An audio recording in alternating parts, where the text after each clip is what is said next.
this is Hillary with Lazy Lima Life. Today we are making this awesome library tote is what I call it because I take it to the library. It has a pocket so you can put your cell phone so you always know where your cell phone is or your keys. It's got nice cross, what do they call that, X-bars or whatever on the strap, and it's sturdy. It goes over your shoulder. Here's what we need for our library tote. We're going to need fabric. I am going to use this giant piece of upholstery fabric. I got this at I don't remember the name of the store. It went out of business, and that's why I got this huge length. I mean, this is, I could make like 18 totes out of this for $5. I like the upholstery fabric because it's heavy and it's decorative, so it's going to take a lot of wear, and also the fabric that I have is dark, so it's not going to show like marks and stuff. You know, you get those library bags and they're like that canvas muslin-y color, and then like 2 weeks later it looks like you dragged it through the mud behind your car. This won't happen. Something to note is that sometimes this upholstery fabric is really unravelly. So you might need to put some kind of either fray check or stay stitching on that. I haven't stitched with this yet, so we'll see what we do when I get there, right? We're also going to need a lining fabric, and I found a few choices, so I'm just gonna tell you, give you a couple of ideas. These ideas I'm not going to use, but you can. I love the t-shirt sheets that you can get from Target. They're like the knit jersey t-shirt fabric sheets. But what is up with those pillowcases, dude? I don't know if you can see, but the seam, it no longer like folds on the seam. The seam's curved, like they cut it weirdly on the bias, and it's trying to be a 1930s Jean Harlow dress or something. But what the heck? Yeah. So I was thinking when I was like, why did I put this in my fabric box? And then I unfolded it and I was like, yeah, that's why. But you could use that. You could use a pillowcase as your lining fabric. So that's an idea. You can also use an old t-shirt. What I am going to use, if you can see, it's got like a heavy weave to it, but it's a poly blend. So it's sturdy. It doesn't really stretch. Not even really on the bias. It has a little stretch, but not much. So that's a good mark for our bag because that means it's not going to stretch and it's not going to become larger than the outer shell, which is important. And we are going to need strapping. This is about, I don't know, 48 inches. So those three things are all we need. Oh, and a sewing machine and thread. Yeah, there's that. I'm just going to cut the shape of my bag. Luckily, I've got these nice straight lines to use as my guideline. The fold line of the fabric, which is right here, is going to be the bottom of my bag. So I'm just going to cut along this nice line here. So there's my bag. It's about the size of my cutting mat here, coincidentally, which is 18 by 24. So that's what we're starting out with. And who knows, maybe I will make a bag that big. Maybe somebody's got some really big library books. So what I'm going to do now is iron this flat and check the seaming. And I can see that it's pulling away easily. So we're going to have to do something with these ends. You can fray check them. I'm going to zigzag. So I'm going to put that aside for the moment, and I'm going to cut the inside of my bag. The lining, as it were. So I just want to find the fold and line that against my fold. Now, if you're using smaller pieces of fabric or you just cut 2 rectangles, you're just going to stitch the bottom here. It's no big deal. Now, when you're putting a lining inside your bag, you want the lining to be slightly smaller than the outer shell. What I do is I cut it to the same size and I stitch it to the smaller size. I just feel like that gives me a little more control. I'm just going to cut this piece of fabric out and then I can line it up when it's smaller.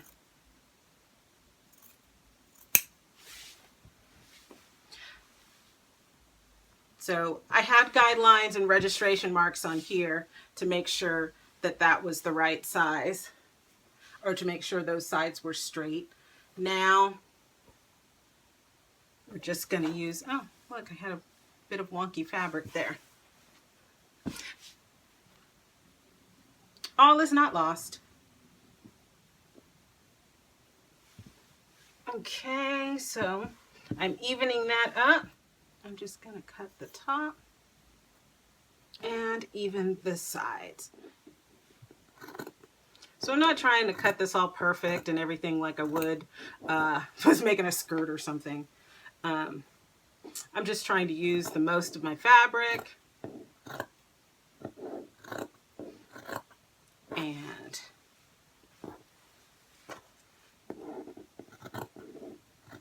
get the lines, get the cut lines straight enough so that when I stitch, they're straight.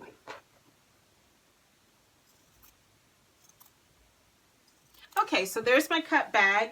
I'm going to use my already made one as a size guide. So this is way, way bigger. So it's going to end up being about the same width wide with the seam allowance. So let's go ahead and cut it down a bit so that it's not quite so tall. And I'm cutting through all 4 lengths of fabric. And I'm cutting about 4 inches off.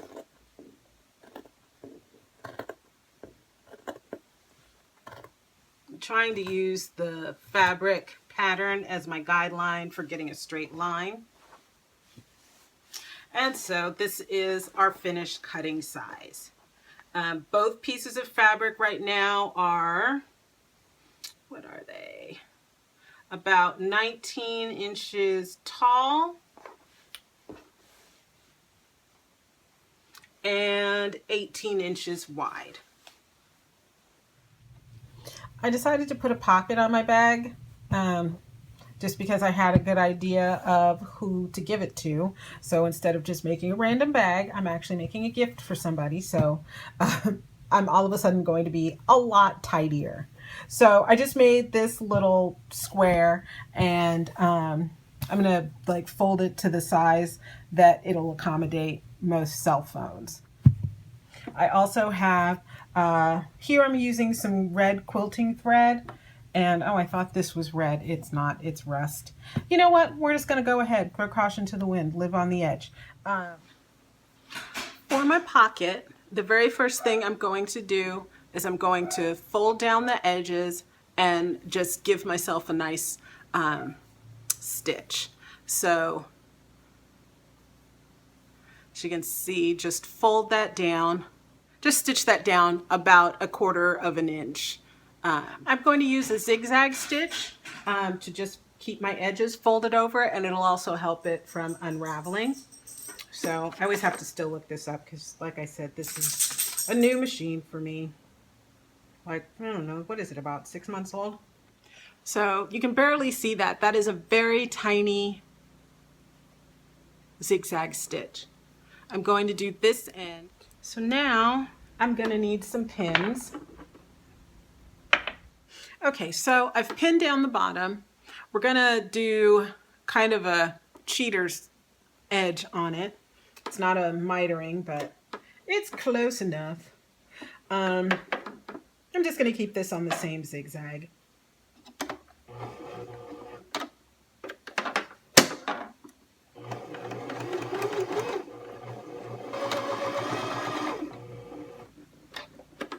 So now now I've got a nice rectangle piece that can be my pocket. I'm just going to fold this down and stitch that in place. I'm also going to switch my stitch to running stitch. We're going to give this a double line of stitching. So that's how that looks, and that's how it looks on the back. And then I'm just going to put a line of stitching right across the top here. Now, I've been making pockets like this for a while. And some people don't like the way, because I'm just going to stitch this on top of my bag fabric. And some people don't like having 2 layers of stitching. I don't mind it, and I think it really makes for a sturdier pocket, which is my primary care. So I'm just going to pin this on to my bag now. And I pin it down in the center first through all the fabric, just so I can kind of get an eyeball of how it's gonna lay. Okay, so we're ready to start pinning. So we're gonna pin that on. So there's my pocket on my bag, looking spiffy.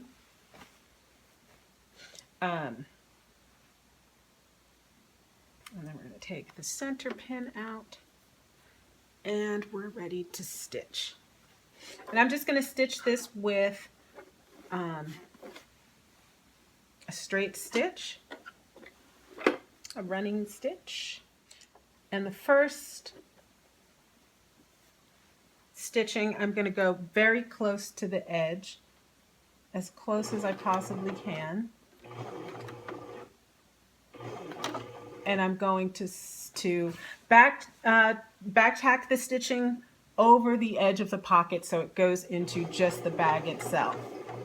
That'll keep the pocket from doing that flippy fold as the threads wear.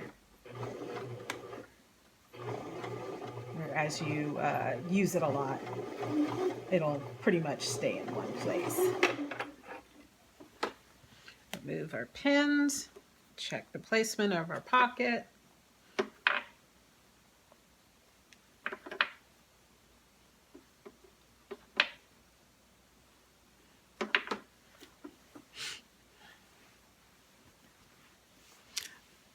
So here's our pocket, looking good. Now we're going to zigzag our edges of the outer shell of the bag. Oh, that is not a wide enough stitch.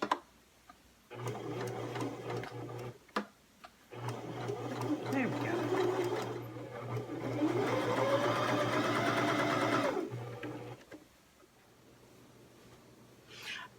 Now I'm going to put right sides together because I finished stitching the edge so it won't come unraveled on me.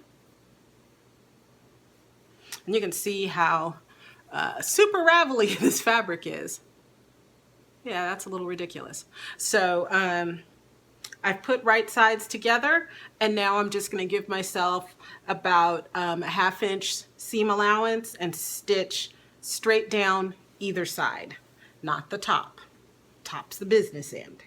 Just make sure that everything lines up nicely, and give yourself a 1/2 inch seam allowance.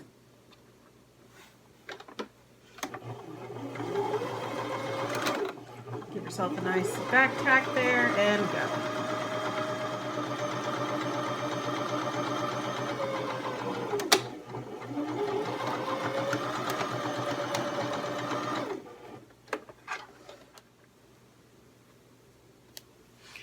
One side done.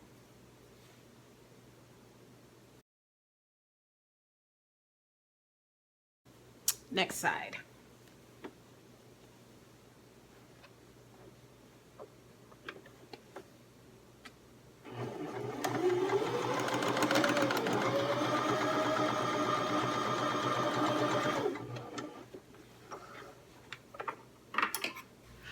I ended up making 2 rows of stitches down the side just to make it a little bit stronger.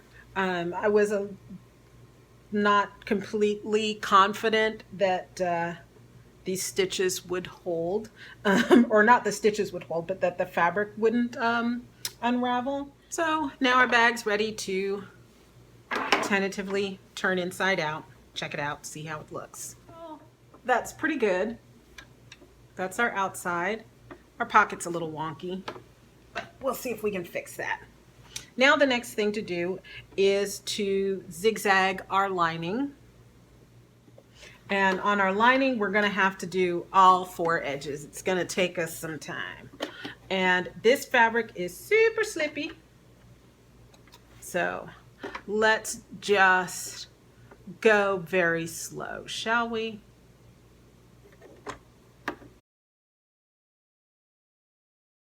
And we're done. Yes, hallelujah.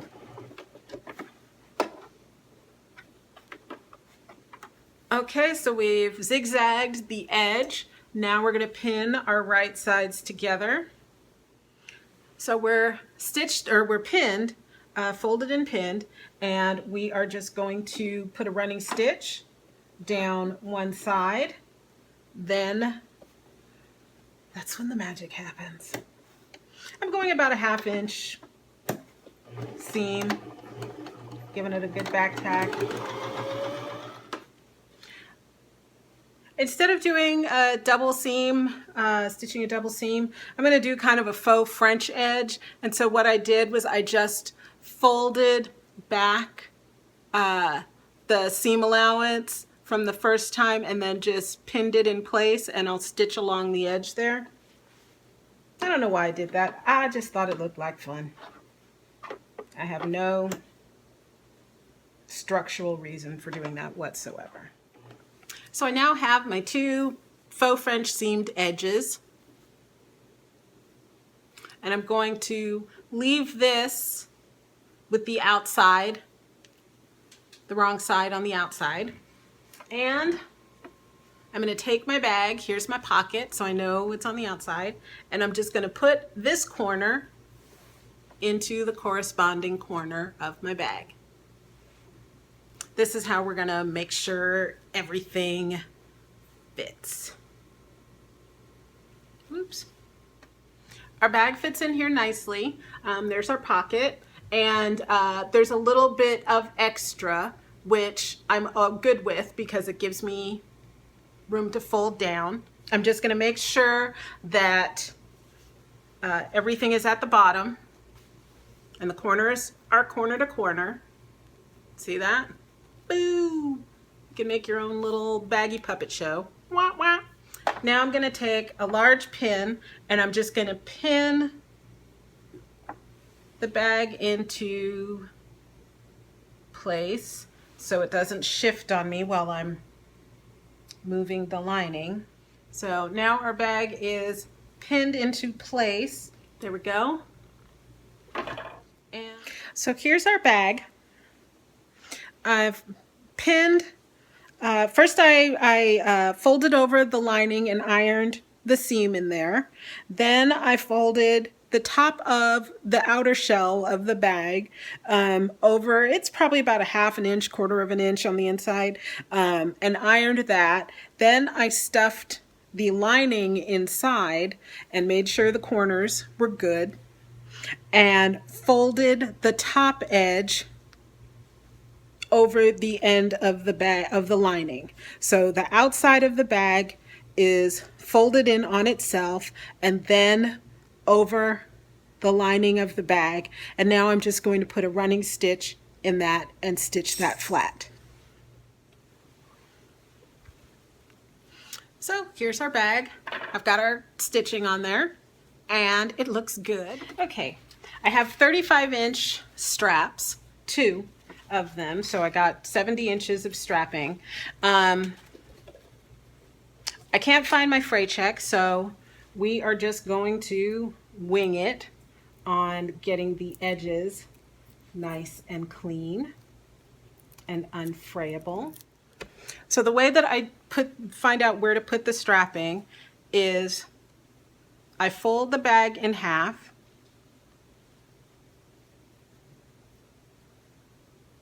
and then I pin the first strap,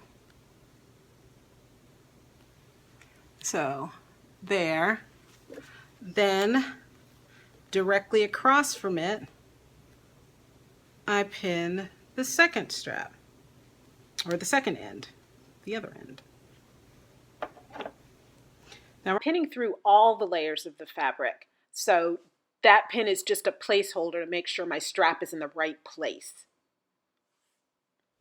Then I take another pin, I have to use the fat pins, and I just pin across just on this layer. So now I can remove this placeholder and put it here. I do the same on the other side. So I grab my pin, and now I just pin through one layer of the bag. And now I can remove this one. That got me to place it where I wanted it to. And there. So let's do it again on the other side of the bag. Now this time we can use the straps that we have as our guidelines. Because the bag is so thick and, ow, slippery, we want to make sure that we're pinning correctly. So there's our first pin.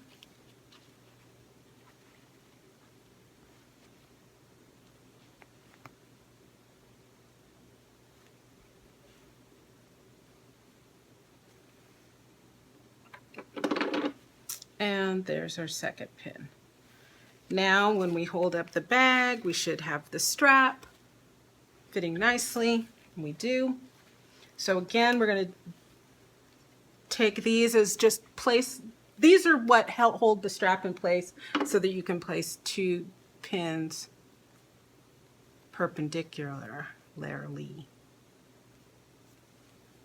so that you're ready to sew.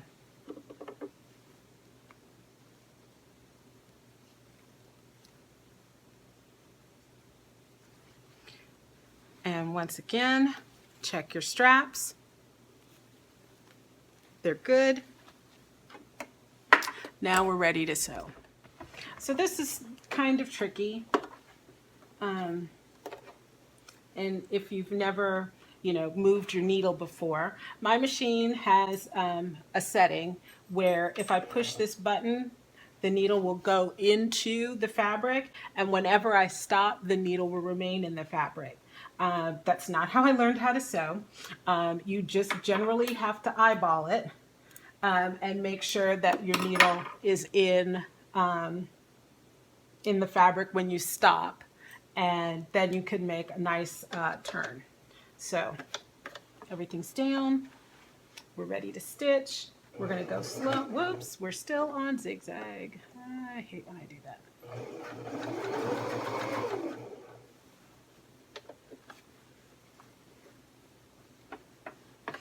Sometimes you may need to roll up your bag a bit. That might help. All the bulk of that fabric. There we go.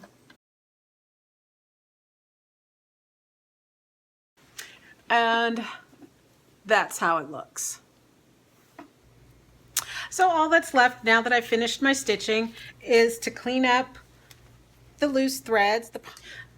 So here is our handy little library bag with our straps on, and it's lined nicely. It's got a pocket so you can put your cell phone right there. It's a little wonky, but that'll do. And it's nice and sturdy. No books or pens are going to be poking through the end here. And I like the long straps because that means no matter how heavy it is, you can always hoist it over your shoulder like a continental soldier. So there you go. I hope you like it. And please let me know if you make a bag of your own, a library tote. And as ever, thank you for watching Lazy Lima Life, my DIY craft channel. So Thank you again, and like, comment, and subscribe, and share. Share my channel with a friend, another crafty friend. Let's bring all the craftiness together. Okay, so whoa, whoa. Enjoy your crafty day. Thanks, bye.